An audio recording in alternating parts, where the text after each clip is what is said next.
All right, hello everybody, and welcome to Method Airwaves. This is episode 14, titled, This is Halloween.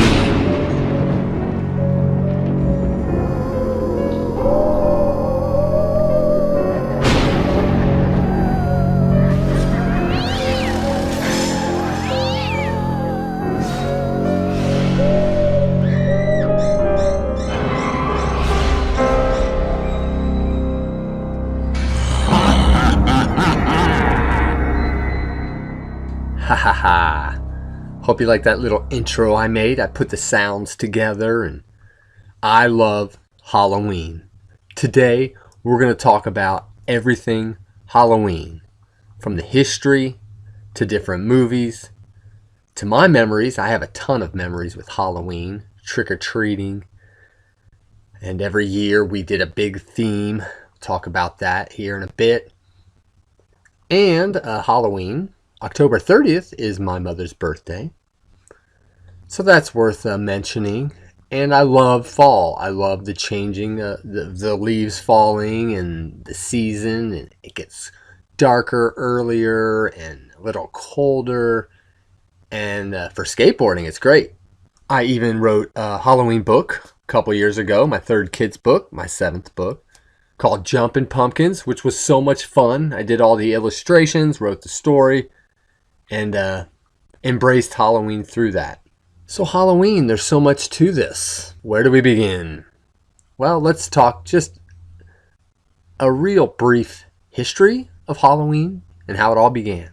If we look up Google's definition of Halloween, we get this. It reads, "The tradition originated with the ancient Celtic festival of Samhain, when people would light bonfires and wear costumes to ward off ghosts. In the 8th century, Pope Gregory III designated November 1 as a time to honor All Saints. Soon, All Saints' Day incorporated some of the traditions of Samhain." So there's that definition, which is actually kind of complex, really. I've seen a lot of documentaries on Halloween and the history, and there's a lot of different stories. But one common thread is that definitely the origins of Halloween is from thousands of years ago. There's a group called the Celts. They're one of Europe's early tribes, and they celebrated the Samhain Harvest Festival with bonfires, and it was on the night of October 31st. This would welcome the new year. For ancient people, harvest was a matter of life or death. I mean, your crops would die. It would affect life. So they would have these celebrations to try and bring back life. So by doing these rituals, in effect, it would raise the dead to make sure the crops and the harvest and things came back to provide life. And with all the different cultures, they had the seasons, so they did have harvest.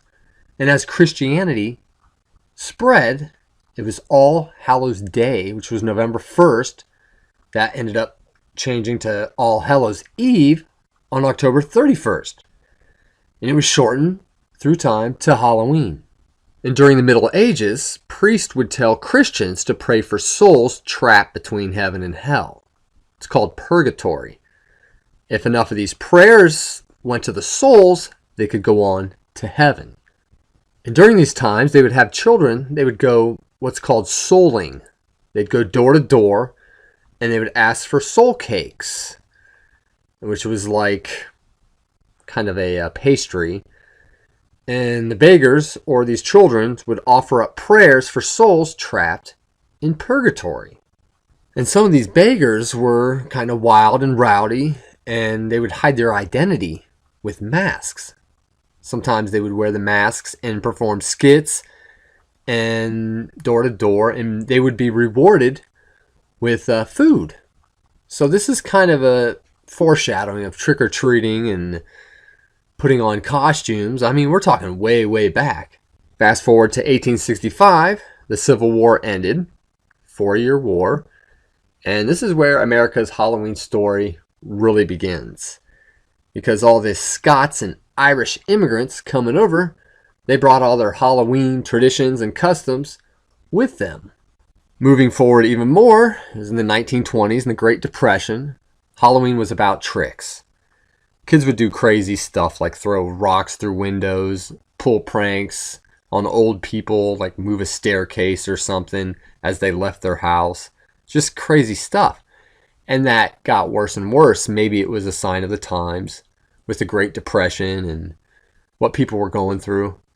But nevertheless, functions like schools, churches, organizations decided to make it more of a party, more of a festival. So that's when costumes got into play with Halloween, and that's what they would do on those nights instead of being vandals. So really, in the timeline and history of Halloween, trick-or-treating was the last to come on board. I mean, the term trick-or-treating is not even 100 years old yet. But what happened is the kids, instead of going to these houses on Halloween and throwing rocks in windows and being vandals, people would offer them candy apples or popcorn as an alternative so they wouldn't do anything destructive. And so Halloween became a happy thing, a festival. Kids would dress up and go door to door and do the trick-or-treating. And by 1939, the commercialization of Halloween really happened. Chocolate companies like Hershey made wrapped candy to sell for people to buy, to give out on Halloween. And costumes. Costumes started out as paper, but then eventually went into different themes that kind of emulated Halloween, whether it was witches, ghosts, and what have you. So there you have it, a very brief history of Halloween. And there's so much more to this. I mean, just the pumpkin alone, the story of the jack-o'-lantern and how it came into play, and witches and ghosts, and there's so much history to Halloween. I mean, it goes back thousands of years. But here we are today in our Halloween, which is a wild time. I love Halloween because it's a huge part of my childhood. So, my earliest Halloween memories were, I was born in 1973, so I'm a child of the early 70s and 80s. And we moved to the town of Worcester, Ohio, about 1976, I think. So I was just a little guy, like 5 years old. And we would do the traditional trick-or-treating. We lived on a street called Townsend. And I remember my parents got into the Halloween spirit. And they would play this record on Halloween, on trick-or-treating night. And the record was called Sounds to Make You Shiver. Now, it was this old record player. They would take the speakers through the windows and crank the volume and play it throughout the neighborhood. Now, Sounds to Make You Shiver, I've acquired it. I have several different copies of this record, and it is awesome. I'm looking at it as we speak. The record was originally made in 1974 and by a company called Pickwick Records. And the artwork on it alone is just, it's frameable, I tell you what. But looking at the cover here, it says, "Listen in terror to Count Dracula!" Exclamation point after everything here. Screaming along with his victim. Go mad in the haunted house. Hear Frankenstein break loose. Horrific sounds for Halloween fun! Exclamation point. So I'll play a sample of this record that used to play throughout Townsend Street in the late 70s when I was a little kid. My parents would hand out the candy and dress up. They were festive like that. And just my older brother and I would run around the neighborhoods and do trick-or-treating. So this is an awesome record. It still holds up and it's kind of freaky. This is the actual vinyl record that did play throughout that neighborhood. I've recently digitized it, and here you go. So, you want to visit a haunted house, I think I have one that should suit you. That is, if you dare follow me. You will? Fine. Shall we go, then? Here we are at the door. Happy haunting.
I hope you enjoyed your visit to the haunted house, and I hope you come back next Halloween.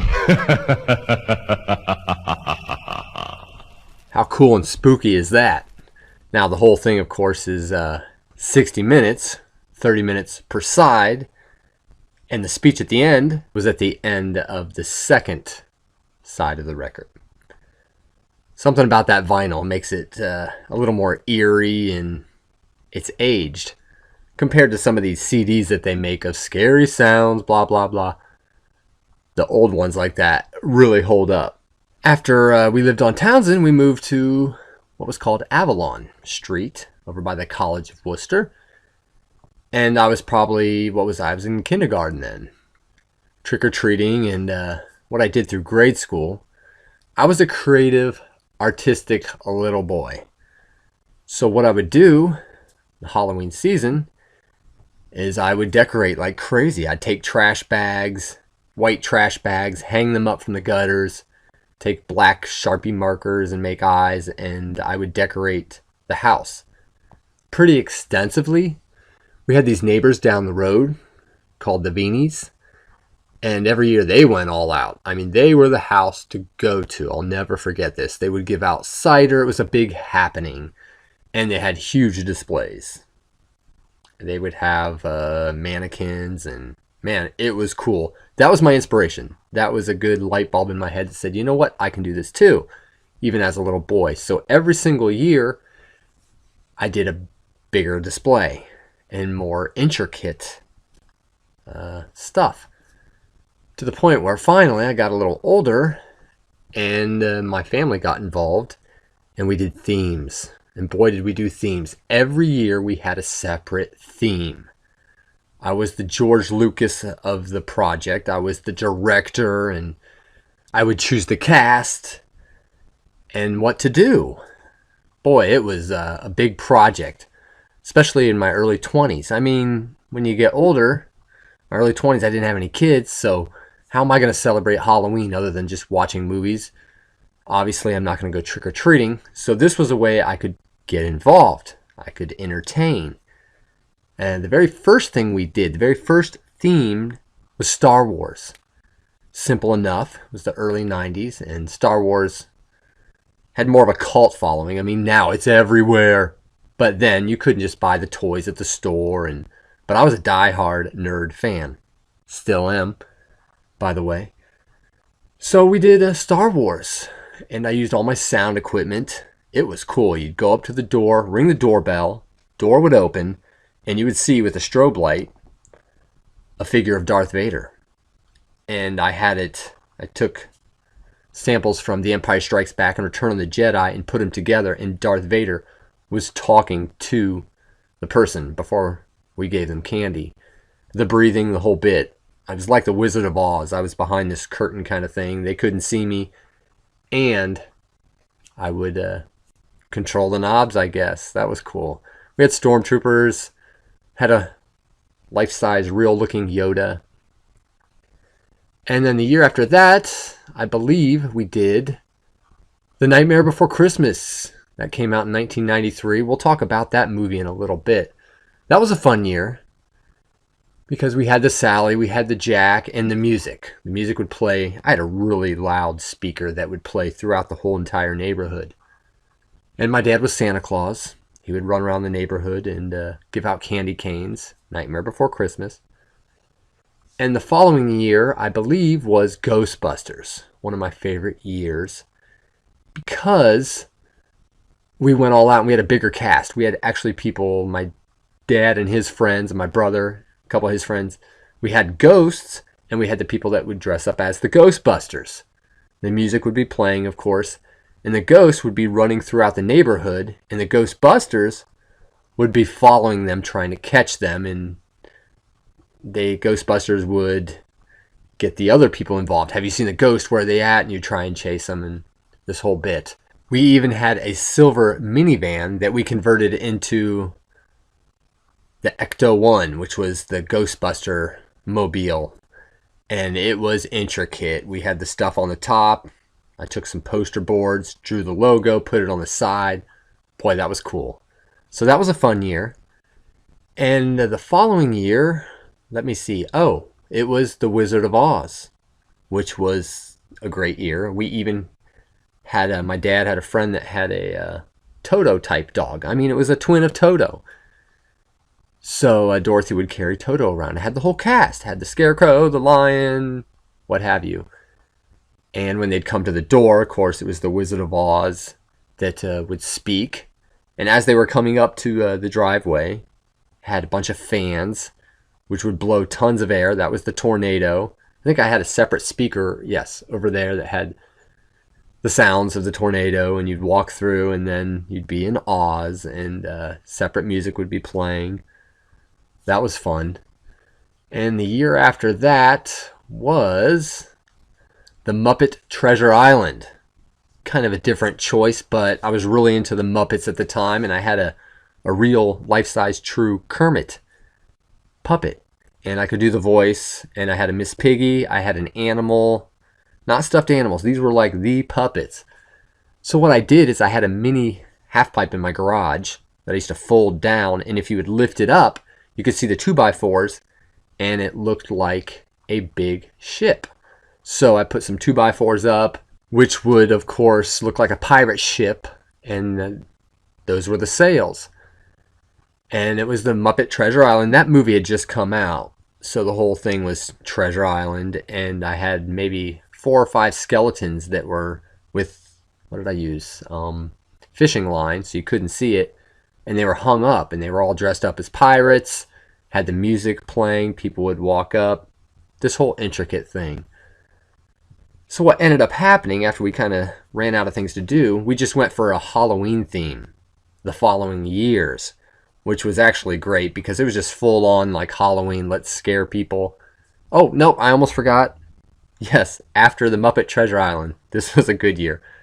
We did Beavis and Butthead. This was the early 90s. MTV was everything, and Beavis and Butthead was just in pop culture. So, in my garage, you would walk in, and what would you see? There was a huge set that I had made that was an exact replica of the living room of Beavis and Butthead. My neighbor down the street, Casey, had a red couch. What are the chances of this? So from his basement all the way up the road, we dragged this big red couch, and my brother and my dad were Beavis and Butthead.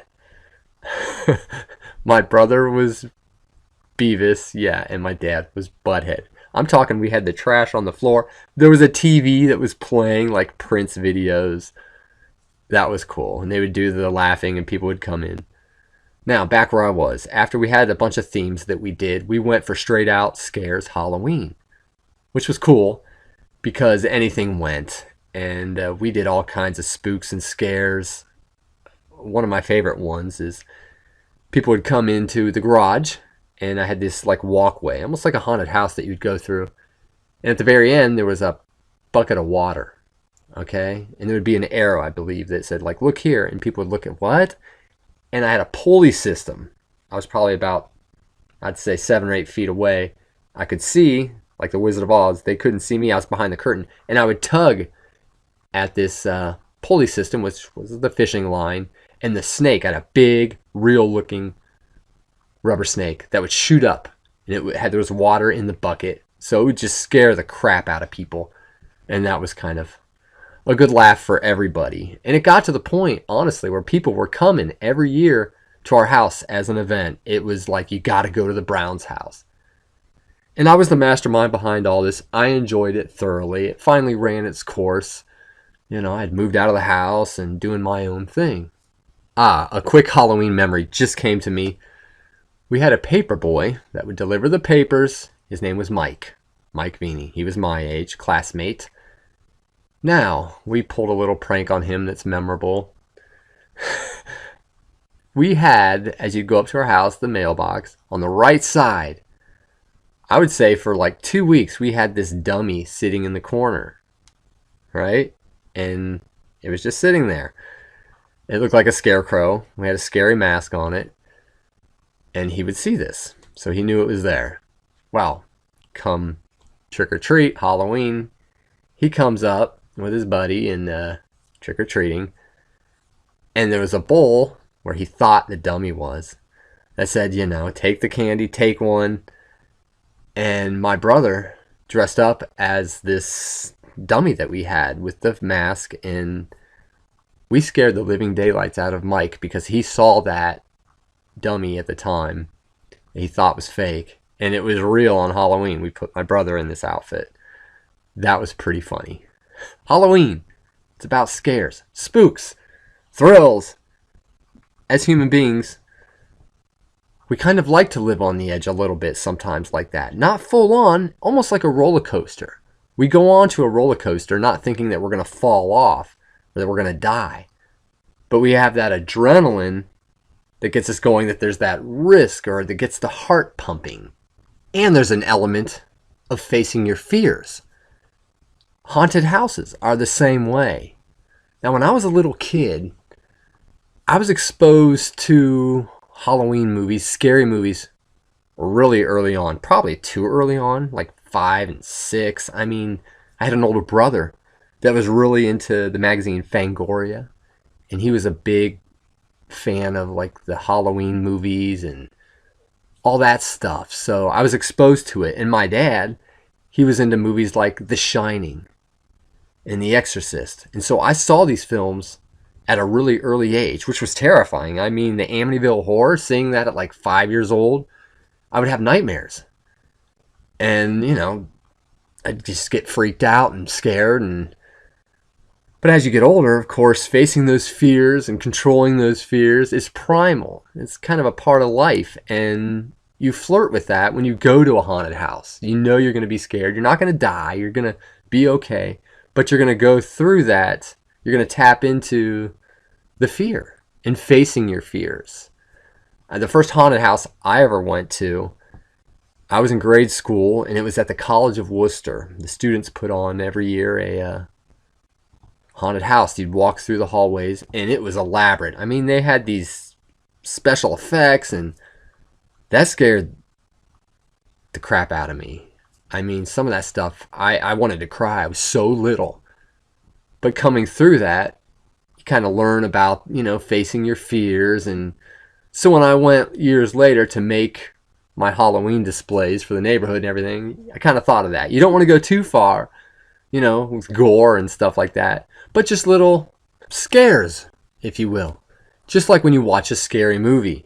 Same thing. If it's a good scary movie, it'll take you in, it'll work you up, groom you a little bit, and then, are you scared? Is this scary? A lot of people laugh when they're scared. If you watch a scary movie, people will laugh like, ha, but that's a reaction, an impulse sometimes of being scared. Now, speaking of movies, there's a lot of great scary movies. There's so many different types of scary movies. And we're going to talk about some of my favorites today. Maybe you've seen them, maybe you haven't. To me, the newer scary movies really aren't that scary. I mean, there's some, don't get me wrong, but I tend to like a lot of the ones from the mid 70s, definitely, in the 80s, some in the 90s, but the newer ones, we have so much digital effects going on, a lot of too much computer stuff that your brain doesn't really buy because it's synthetic, it's digital, it's not real. Whereas you take a movie like The Exorcist, which doesn't have all those types of bells and whistles with a computer. Yes, there's some stuff going on with special effects of the day, pulley systems and what have you. To me, this is one of the scariest films of all time. And a lot of it is mental too. It taps into your brain, and if you watch the movie properly in one sitting in the dark, it starts off slow. Nothing really happens for the first half hour, 45 minutes. All of a sudden, things start to happen, and that's what makes it scary. Quick note, I saw this movie, technically I was in my mom's tummy. The movie came out in 1973, and my parents went to the opening of this, which came out on December 26th, a day after Christmas. A strange time to see a film like this, but there was a buzz about it. It was kind of something different. And it was directed by William Friedkin and written by William Peter Blatty from the book he wrote in 1971. A couple years before that, it was a big hit as a book. But this movie, even the music, let's take a quick listen to the music. That alone puts you right there.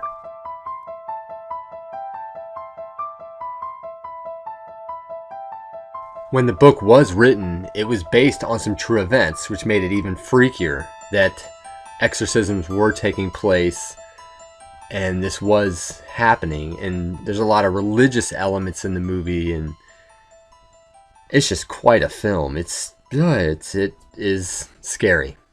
And Linda Blair, of course, plays this innocent girl at the beginning, and such a great actress that she can transform herself into this little demon. And if you haven't seen this movie, that's one to watch, but watch it properly, in the dark, full focus on the screen. There's so many scary movies.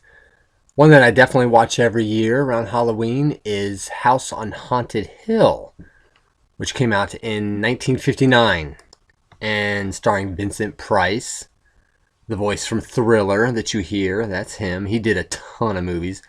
That's one worth checking out. It's black and white, which makes it even more kind of freaky and old school. That's what I like about it. So check that out.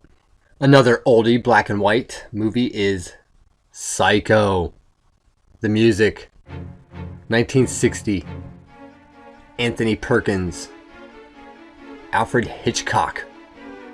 It's from the book. You got to watch the movie Hitchcock. It's really good. It talks about the making of it, and a lot happened. This movie is considered by many the granddaddy of all horror films, because a lot of it is mental. It doesn't show a lot of gore and blood, but it plays with your mind. The trickery, the illusions, and the storyline. You gotta watch the original Psycho. They remade it years later. Vince Vaughn played Norman Bates. And another one, Poltergeist, 1982. Steven Spielberg. This movie, I saw it as a little kid when it came out, and it is scary. It's got some great early 80s stuff, and it's worth watching. A little girl goes up to the TV screen. They're here. It's so well done. It's so Spielberg. Almost like E.T. It has that same feel. It's got the family vibe. It starts off slow, and the music. Scary stuff. And the Amityville Horror. This movie terrified me as a little kid. Probably the first movie that really stuck, that gave me nightmares and freaked me out. The story of the Lutz family. Based supposedly on a true story. I mean, George Lutz and his family and the hauntings and Could do a whole entire podcast on this story, and I've studied the original story and the murders that happened in that house. The house still exists, and people drive by and check it out. I've never been. It's in New York, and that is a movie that will stick with you. Wow. Check that one out for sure. They've made some sequels that were whatever and remakes, and no, gotta go for the original, 1979, The Amityville Horror. Let's see. The Shining. We can't leave this one out. This is my brother's favorite horror film of all time, The Shining. And again, I saw this as a little guy. Absolutely terrified me. It was scary as can be, and it still holds up. I mean, the movie wouldn't be the same, of course, without Jack Nicholson playing the deranged writer. And Shelley Duvall's in it, and little Danny saying, "Red rum, red rum." Like that's not freaky. And the movie starts off with that great music as it flies through the air. You see the big hotel. Great movie. All right, let me see here next. The Nightmare Before Christmas. Great movie. It's huge now. Everybody knows about The Nightmare Before Christmas, and everybody's seen it. It's a part of American pop culture. But when it first came out in the theater, it wasn't at all. It had a small cult following. And I was fortunate enough to see this movie in the theater. It came out on October 13th, 1993. So I was just a year out of high school. It was an exciting time of my life. I had my own place, independence. Life was good. Now, about a year before that, I saw the trailer for this movie. But how I saw it was interesting. I went to Rolling Acres Mall in Akron with my girlfriend at the time.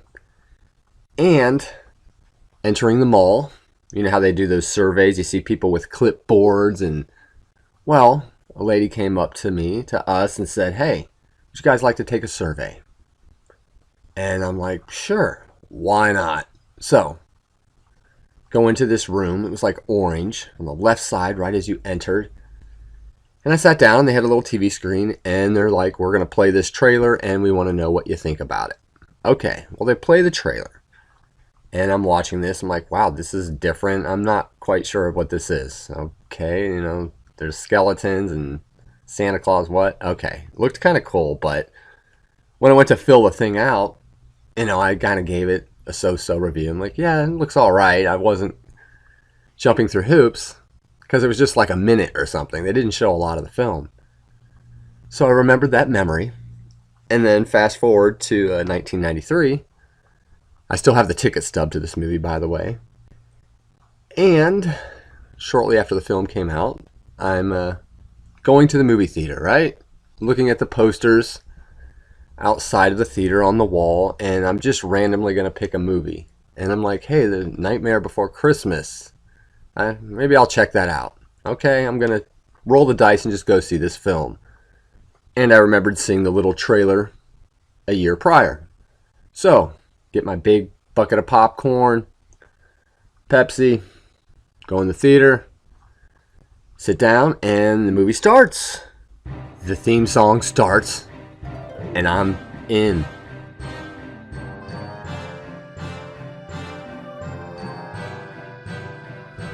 And I'm watching, and I am instantly being drawn into this film. I didn't know it was a musical. I related to Jack, the characters, the story, the visuals. It wasn't all computer magic like today. They snap their fingers on a laptop and make a film. But this one had that stop motion technique, which takes an immense amount of patience and time. So it was extremely artistic. But more than anything, the music drew me in. When I was a little kid, I loved musicals. West Side Story, Music Man, and what have you. So that drew me in too. And I was taken away. I fell in love with the movie. I really did. By the end of that movie, I was like, wow, I want to see this again. And so I left the theater and Well, at the time, now you go everywhere. There's Nightmare Before Christmas merchandise, the works, but there wasn't a lot. And at the time, there was a store in my hometown called Fisher Big Wheel, which was the Walmart of its day for my hometown. And I went to the toy section, and they had some Nightmare Before Christmas stuff. Now, as a fan, I just wanted to buy some of the items. Some figures, they had a Jack doll, some cool stuff. So I bought some of the stuff. Only to find out years later that these items were worth a lot. Now, why were they worth a lot? All these stores, after Christmas, clearanced all those toys. So the shelves got wiped out because they were treated as a Christmas item. So, literally, everything was gone. And, wow, I was happy to have those items. Again, now you can go anywhere and you can buy all kinds of stuff. But then it wasn't so popular. So Tim Burton, the genius behind this film, and Danny Elfman, the music, this movie was ahead of its time. So through time, a lot had changed. Like goth got popular, certain music, whether it was Marilyn Manson or kind of the dark side of fashion came in a little more. And with VHS, that movie found its audience. And people were drawn in, and it just grew and grew and grew and grew. So Nightmare Before Christmas became so much bigger than it was when it came out. People have tattoos of it, and stores like Hot Topic were really pushing the items too. So that helped as well. And Tim Burton and Danny Elfman had worked together previously on so many other movies that I was already a fan of, like Beetlejuice, Edward Scissorhands. It's a movie that can extend your holidays. You can watch it from Halloween through Christmas. It works perfect. So that's kind of unique. That's Nightmare Before Christmas. All right? And yes, the next movie, the best Halloween movie. I'm sure you can take a guess of what it is. The movie Halloween.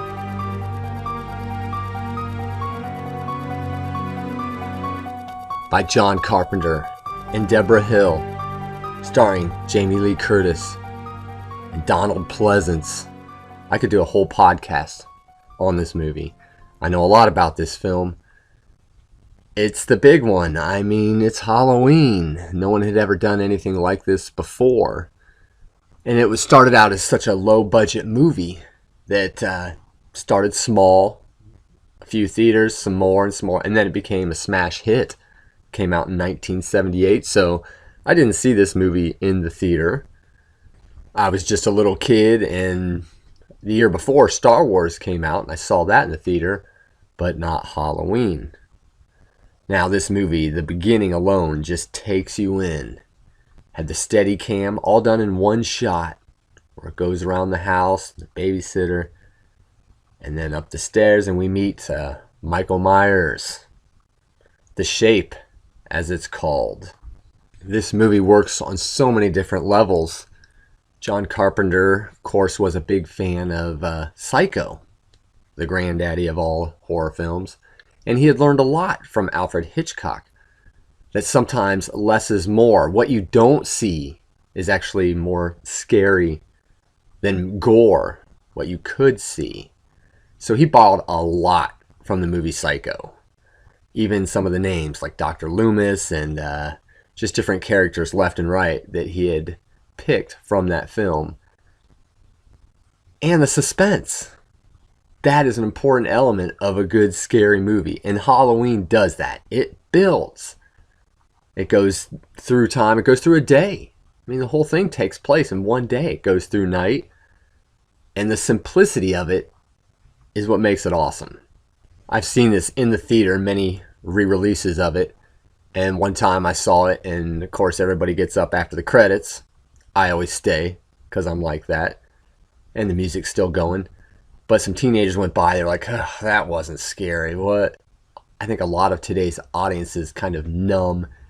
And so wants the predictable sound effects and the gore and the current music of the day to be planted in this, but not this film. This film, its simplicity works. I mean, John Carpenter actually did the piano of the dun dun dun dun dun dun dun dun dun. He had learned bongos, and that was a rhythm that he had learned on the bongos, and put that into the piano, and had slight synth, but for the most part, it was very bare, and it worked. That theme song gets under your skin and kind of takes you off kilter. Now, this is kind of neat. I'll play this little radio promotion that came out when the film was released to promote the movie. When was the last time you were scared out of your wits by a movie? Halloween, the motion picture about the most terrifying night of the year. Halloween, the night 3 teenage girls discover the real trick is to stay alive. Halloween, the night he came home. From Compass International Pictures, rated R. And there you have it. So, with the success of that film, it was so big, a sequel was in the works, of course. Hollywood and money was knocking on John Carpenter's door to do a sequel. He wasn't crazy about doing a sequel because he thought the film should just kind of stay where it is. The idea that the boogeyman is out there and he's mysterious. But Hollywood won, and they made a sequel, which I thought was pretty good. Definitely has some scares in it. It continued where the first one left off. It was that exact same night. They go through the hospital. All havoc happens. So, after that film, they put out part 3, which was a complete diversion from the first 2 films. Tommy Wallace got involved, and they decided that indeed they should not even use Michael Myers and just make a scary film. And that they could do this every couple years, just make a new scary film. And it was an interesting movie. It has a strong cult following. It's definitely different. I own it.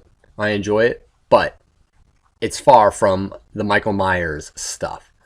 And what happened, the producer of the original Halloween movies, Mustafa Akkad, he decided to take the franchise and keep it going. In an interview, somebody asked him, well, how many Halloween movies are you going to make with Michael Myers? And he said he will stop at 99.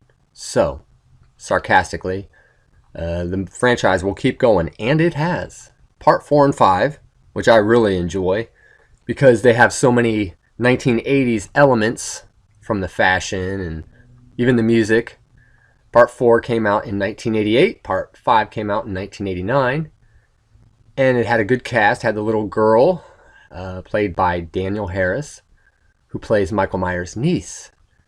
And they have this chase and everything happens. But what's great is Donald Pleasance, Dr. Loomis, returns. So he really is the glue to these films, 4 and 5. And he appears in 6 as well. And they had many more movies after that. The recent one was 2018, which was titled just Halloween again. But what made this unique is that it reunited John Carpenter with Jamie Lee Curtis. And they're already planning in 2021. Right now they're filming another Halloween movie. So it will live on, kind of like a Star Wars thing. We have plenty of that coming ahead. That's a handful of movies there to check out. Switching gears a bit, we can go to the television. Roseanne. Now, Roseanne went 10 seasons, and they continued it a bit for a moment. But it first aired October 18th, 1988, and it went to 2002. So that was a lot of Roseanne shows. And I watched that show like crazy when I was younger. And I still own all the series. But what was unique about the Connor family is Halloween was their Christmas. Throughout that series, they never really had a Christmas show. But every season, boy, they always made sure to do the Halloween episode, which was just awesome. And there's a DVD out that has all the episodes of the Halloween episodes, which I own and enjoy every year. The Connors knew how to have a good time. And the actor John Goodman used to joke that the Connor family must have spent all their money, not on Christmas or anything else. They would save all their money all year round to put on these elaborate Halloween events. There's some crazy episodes. They went the extra mile, and I really enjoyed those. I did see Roseanne in 2005 in person in Las Vegas on a skate gig. I had a free evening, and everybody else was a little too expensive. So I ended up in the first row at the House of Blues in Las Vegas. Got to meet her manager, and yes. Well, being such a fan of Halloween, I wrote a Halloween book. It's my latest kids book. Came out a couple years ago. I've written a total of 7 books. Guess I'm an official author now. And I've enjoyed that quite a bit. Now, my last book was the ABC book, and the one before that was a Christmas book, which I didn't do the illustrations for that. A talented artist named Carissa Engel did that. But what I decided for the ABC book and this Halloween book, Jumpin' Pumpkins, is that I would do the artwork, make it more personal. I used to draw a lot when I was in high school. And when I was younger as well, I was a drawer. So I figured, why not put my personal touch into it? And I pulled it off. Sometimes I surprised myself. And with Jumpin' Pumpkins, it's a fun little story. It's about a skateboarder named Jasper. Here, I've got the book here. I'll read the back cover here. Jasper wants to be different this Halloween. Join him as he adventures through the day, making choices, finding courage, all leading up to a trick-or-treat night to remember. And it's been fun taking that book through to grade schools, reading to kids, and I've written biographies, self-help book, teen advice book, but these kids' books really seem to reach a lot of people. They sell well, and the Halloween book, Jumpin' Pumpkins, has been a blast. Last year I did a big Halloween event at some libraries. I had, a costume party, and I don't really do a lot for Halloween anymore, so doing this book has allowed me to be involved, similar to how I was in my 20s and when I did the whole Halloween events at my father's house. And I should mention real quick, Jumpin' Pumpkins, all my books, you can get them at dougbrown.org or dougbrownbooks.com. A movie I should have mentioned, series, is the Paranormal Activity movies. Those are freaky, especially the first 3 in particular. Before those films came out, the movie The Blair Witch came out, and that came out in 1999. I saw that in the theater, had a midnight showing on its opening night. Now, that film was ahead of its time, because it was just, there's no music, there's no Hollywood, there's no production. It looks just like it's done with a handheld camera. And the Paranormal Activity movies are like that. There's security cameras and things, and but it opens up the door of the supernatural. What we don't know, scares, things moving, elevating on their own, sounds. And in my life, I've not experienced this on a great deal. I've got good friends that have a lot of stories, and it makes you wonder what's out there. And I think that's another thing we like about Halloween. It opens up that door, the gate to the possibilities that maybe there's more out there going on, the supernatural, And I have one story that I'll tell in closing here to set the tone. I hope your lights are down. It's night. I was a young boy living on Avalon Drive. This is a true story. It still kind of freaks me out when I think about it. So I would lock my door at night. Well, my brother, I had to keep him out, so door was always locked. Couldn't trust him. But it was in the middle of the night. I'll never forget this. And I had a presence. I felt something in the air, right? I turned the light on right by my bed. And I kind of felt like the room was spinning. I was a little off. And I felt a presence. So what did I do? I got up. And I slowly walked to my bedroom door that was locked, and there was a long hallway outside my door, and I could feel kind of a force. It was strange. So I grabbed the doorknob, and I could feel on the other end that there was a pull trying to open the door. which freaked me out completely. So I freeze. Like, what do I do? My parents' bedroom was above me. My brother's bedroom was across the hallway. Thought maybe it was him. So internally, I counted to 3. I said, once I get to 3, I'm going to yell for my dad.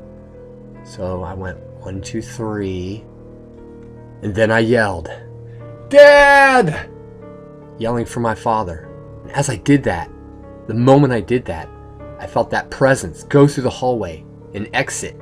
And instantly, on the other side of the door, the grip went away. Nothing. My dad comes running down. I unlock the door and I'm just freaked out. My brother wakes up. He was asleep. His door was shut.